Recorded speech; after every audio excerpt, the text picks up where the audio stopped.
అమ్మాయికి ఇష్టపడి శృంగారం చేశాక అది అత్యాచారం అవ్వదు అన్నటువంటి విషయాన్ని ఆ మధ్యన హైకోర్టు తేల్చి చెప్పింది.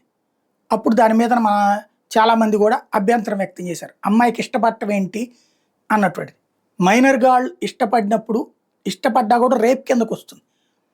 కానీ ఇష్టపడి సంసారం చేసింది కాబట్టి అది అత్యాచారం కిందకి రాదని కేసు కొట్టేస్తే దాన్ని సుప్రీంకోర్టు పరిగణలోకి తీసుకుని కోర్టు దాని మీద సుమోటోగా విచారణ ప్రారంభించింది.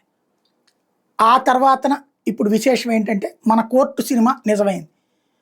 మైనర్గా ఉన్నప్పుడు అబ్బాయి అమ్మాయి కలిశారు, ఇష్టపడినే కలిశారు. కుటుంబ సభ్యులు అది కాదని కేసు పెట్టారు. అతను జైల్లో ఉన్నాడు. అమ్మాయి గర్భవతి అయ్యో బిడ్డను కూడా కానీ ఇప్పుడు వాళ్ళిద్దరి పెళ్లికి ఓకే చేస్తూ అబ్బాయి మీద కేసు కొట్టేసినటువంటి సంఘటన ఇది. ఫోక్సో కేసులో దోషిగా తేలిన వ్యక్తికి విధించిన శిక్షను రద్దు చేస్తూ సుప్రీంకోర్టు అరుదైన తీర్పు ఇచ్చింది. ఫోక్సో చట్టం ప్రకారం బెంగాల్కి చెందిన వ్యక్తికి ట్రయల్ కోర్టు 20 ఏళ్లు జైలు శిక్ష విధించింది. మైనర్తో లైంగిక సంబంధం పెట్టుకోవడంతో దోషిగా తేల్చి ఈ తీర్పునిచ్చింది. నిందితుడు కలకత్తా హైకోర్టు ఆశ్రయిస్తే బాలిక ఇష్టపూర్వకంగానే సాన్నిధ్యాన్ని కొనసాగించిన దాని కారణంగా అతను నిర్దోషిగా ప్రకటించింది. ఈ సందర్భంగా ధర్మాసనం చేసిన వ్యాఖ్యలు వివాదాస్పదం అవడంతో సుప్రీంకోర్టు సుమోటో రిట్ పిటిషన్ స్వీకరించింది. అయితే అతన్ని పెళ్లి చేసుకున్న బిడ్డను కూడా జన్మనిచ్చినటువంటి విషయాన్ని బాలిక చెప్పింది. ఏప్రిల్ 3న ధర్మాసనం బాధితురాలతో మాట్లాడింది. ప్రస్తుతం మేజరు చట్టం ఆ ఘటనను నేరంగానే చూస్తున్నా దానివల్ల ఆమె మీద మానసికంగా ఎలాంటి ప్రభావం పడలేదు కాబట్టి అతని మీద ఉన్నటువంటి కేసు కూడా కొట్టేస్తున్నట్టు ప్రకటించింది.